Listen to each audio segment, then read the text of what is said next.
नमस्ते दोस्तों, कैसे हैं आप सब? आई होप आप सब बहुत अच्छे होंगे। इकोनॉमी स्पेशल क्लास में आप सभी का स्वागत है। आज मैं आपके लिए एक नया टॉपिक लेके आया हूँ, जीएसटी। आज हम जीएसटी के बारे में चर्चा करेंगे। देखते हैं जीएसटी क्या होता है, कब आया था, इसे इंट्रोड्यूस कब किया गया था, इसके बारे में हम बेसिक चर्चा करेंगे। चलिए टाइम वेस्ट ना करते हुए शुरू करते हैं।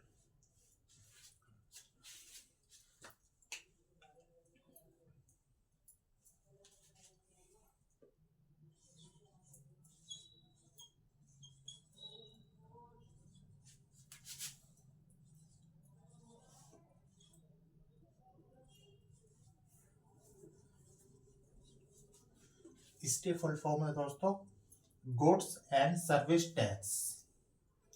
हिंदी में कहते हैं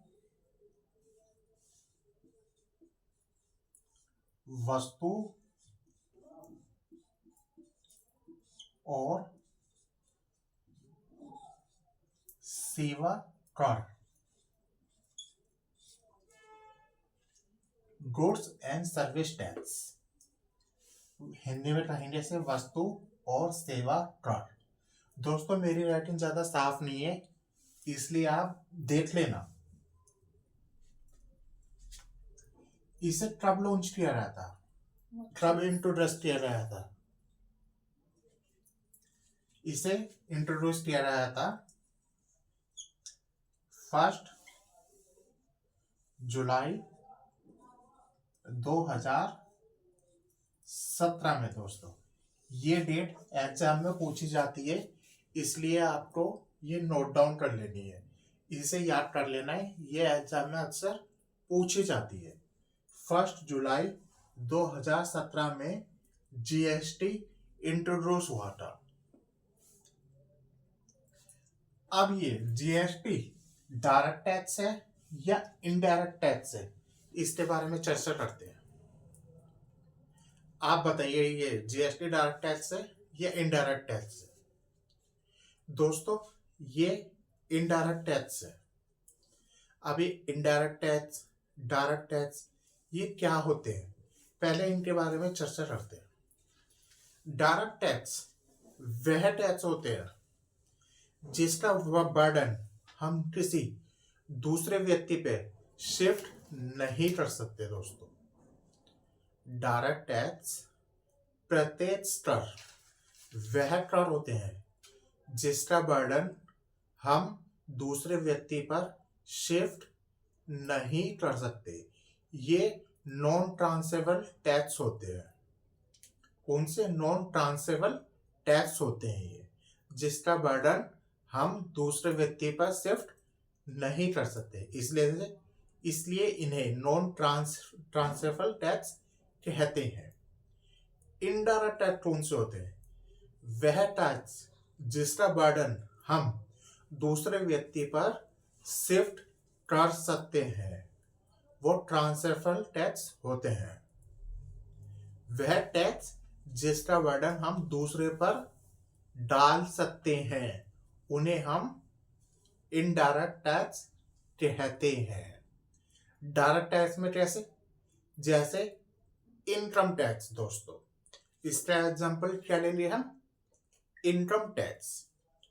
जैसे मैं कहीं जॉब कर रहा हूं, वहां से मुझे सैलरी मिल रही है, तो सरकार ने मुझे ये दायित्व दिया है, ये रिस्पॉन्सिबिलिटी दी है, उसका टैक्स सिर्फ मुझे ही देना पड़ेगा। अब ऐसा तो नहीं कि वो टैक्स मैं तुमसे कह दो भाई कि तुम दे दो तुम। चलो मैं कहता हूँ कि मेरी सैलरी इतनी है, 30,000 मेरी सैलरी है फॉर एग्जाम्पल, उस पर 10% टैक्स देना है, 3,000 रुपये। आप दे दोगे?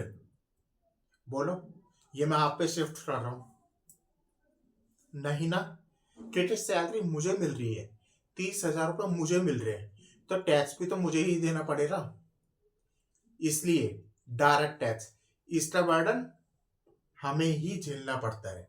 इनडायरेक्ट टैक्स डायरेक्ट टैक्स कहते हैं। इसका एग्जांपल डायरेक्ट टैक्स है, जो मैंने एग्जांपल से आपको एक्सप्लेन किया है। अब ये इनडायरेक्ट टैक्स क्या होते हैं दोस्तों, इसके बारे में सुन लो। इनडायरेक्ट टैक्स वह टैक्स जिसका बर्डन हम दूसरे पे शिफ्ट कर सकते हैं। जैसे हम किसी रेस्टोरेंट में खाना खाने गए, वहां पे हमने बिल पे किया, ये टैक्स तो लगा रहा है हम पे, टैक्स हम पे लगा रहा है, लेकिन हमने बिल पे करके जो रेस्टोरेंट का मालिक है उसे सौंप दिया कि टैक्स तुम पे कर देना, यानी हमने टैक्स शिफ्ट कर दिया दोस्तों। क्या किया हमने, टैक्स टैक्स का जो बर्डन हम पे आया था हमने रेस्टोरेंट के मालिक पे शिफ्ट कर दिया। इसे कहते हैं इनडायरेक्ट टैक्स। समझ रहे, डायरेक्ट टैक्स वो जिसका बर्डन हम दूसरे पे शिफ्ट नहीं कर सकते दोस्तों। इनडायरेक्ट टैक्स वह होते हैं जिसका बर्डन हम दूसरे पे शिफ्ट कर सकते हैं। समझ रहे, एक होता है कैस्केडिंग इफेक्ट। अब सबसे पहले ये देखते हैं कैस्केडिंग इफेक्ट से पहले ये जीएसटी क्यों लाया गया। 2017 में सरकार को ऐसा क्या महसूस हुआ, क्या जरूरत पड़ी कि हमें जीएसटी लाना चाहिए।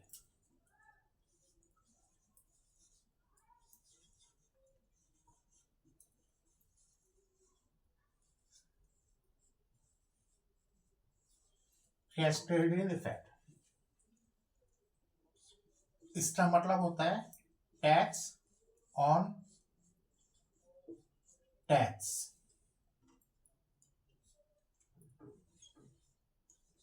हिंदी में करो पर दोबारा कर। अब ये क्या होता है दोस्तों, कैस्केडिंग इफेक्ट। जीएसटी से पहले VAT, value added services,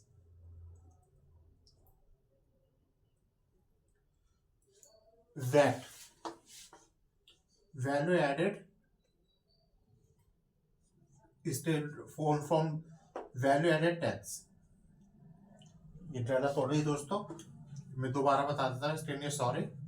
value added tax, VAT VAT नाम का टैक्स आता था।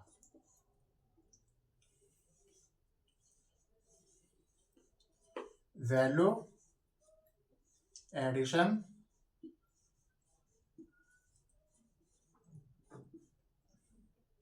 वैल्यू एडिशन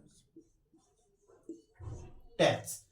जीएसटी से पहले वैल्यू एडिशन टैक्स ये उससे पहले आता था, वैट। तो उस टाइम कैस्केडिंग इफेक्ट रहता था, मतलब टैक्स पर टैक्स। जैसे एक एग्जांपल से समझते हैं, मैंने कोई बिजनेस स्टार्ट किया, ये मार्कर बनाने का मैंने बिजनेस स्टार्ट किया, इसके इंक लेके आया तो मैंने टैक्स दिया। फिर ये जो इसके ऊपर की प्लास्टिक है ये लेके आया तो मैंने टैक्स दिया। जब ये फिनिश गुड में कन्वर्ट हो गया दोस्तों तब मैंने टैक्स दिया। मतलब ये मान लो 100 रुपए के मैं इंक लेके आया, 5 रुपए का टैक्स तब दिया। 100 रुपए का मैं इसका ये ऊपर का जो प्लास्टिक है ये लेके आया, 5 रुपए का टैक्स तब दिया।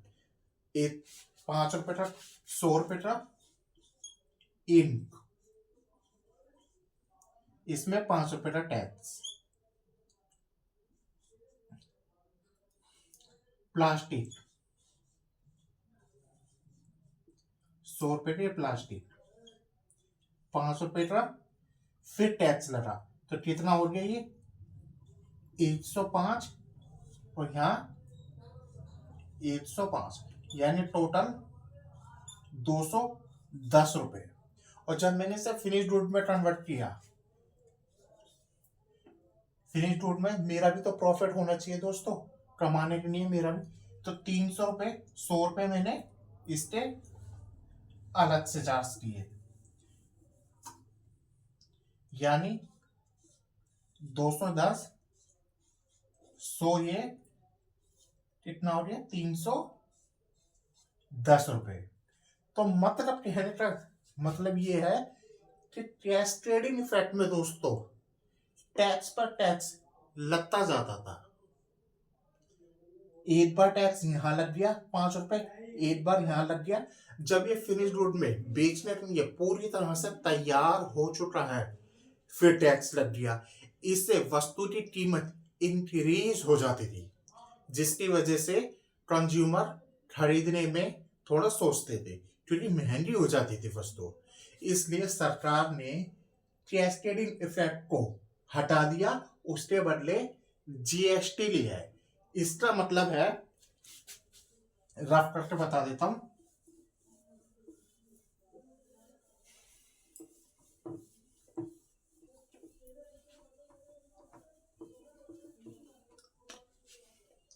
One nation one tax, one nation one tax, एक देश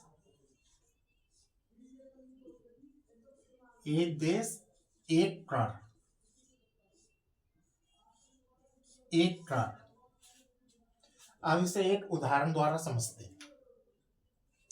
सेंट्रल गवर्नमेंट के अलग टैक्स होते हैं, स्टेट गवर्नमेंट के दोस्तों अलग टैक्सेस होते हैं। जैसे हमें कोई कार परचेज करनी है, उसकी कीमत है, यह उस पर जो टैक्स लग रहा है, मान लो दिल्ली में लग रहा है 12.5% से, 12.5% से। तो जरूरी नहीं है, यूपी में भी, ये बात कर रहा हूं मैं जीएसटी आने से पहले, बिफोर जीएसटी, बिफोर जीएसटी सभी राज्यों में जीएसटी आने से पहले अलग अलग टैक्स लगते थे। हरियाणा में अलग है, दिल्ली में अलग है, कोलकाता में अलग है, हर राज्य में अलग अलग टैक्स लगते थे। जो कार यहां पर 12 लाख की बिक रही है, या फिर यहां पे जिस कार पे 12% का टैक्स लग रहा है, जरूरी नहीं कि यूपी में या हरियाणा राज्य, मान लो हरियाणा में भी वहां पे 12% का ही टैक्स लगेगा। नहीं, ऐसा जरूरी नहीं था। अगर यहाँ पे सेम फीचर्स की car, same quality, new model एकदम बिल्कुल, अरे यहाँ पे 12.5% से टैक्स लग रहा है, जरूरी नहीं है कि हरियाणा में भी 12.5% से ही दोस्तों टैक्स लगे रहे, ऐसा नहीं। वहां पे हो सकता है 18.5% से टैक्स ले रहे हो, कोलकाता में 21.5% से टैक्स ले रहे हो, और किसी राज्य में 15.5% से टैक्स ले रहे हो। लेकिन अलग अलग राज्य के अलग अलग टैक्स थे। कब? जीएसटी आने से पहले दोस्तों। जीएसटी आने के बाद यूनिफॉर्मिटी आ रही, जीएसटी आने के बाद यूनिफॉर्मिटी आ रही सब में, यूनिफॉर्मिटी आ रही। अब जीएसटी आने के बाद हर देश में, हर राज्य में इक्वल टैक्स है। अब आप चाहे हरियाणा से कार खरीदो, चाहे दिल्ली से खरीदो, चाहे मुंबई से खरीदो, चाहे कोलकाता से खरीदो, सेम फीचर की, सेम मॉडल, सेम प्राइस पे मिलेगी। ऐसा नहीं टैक्स में ऊपर नीचे हो रहा, इंक्रीज हो रहा या डिक्रीज हो रहा, ऐसा नहीं, सेम मिलेगी। क्योंकि जीएसटी आने का मतलब क्या बताया था मैंने?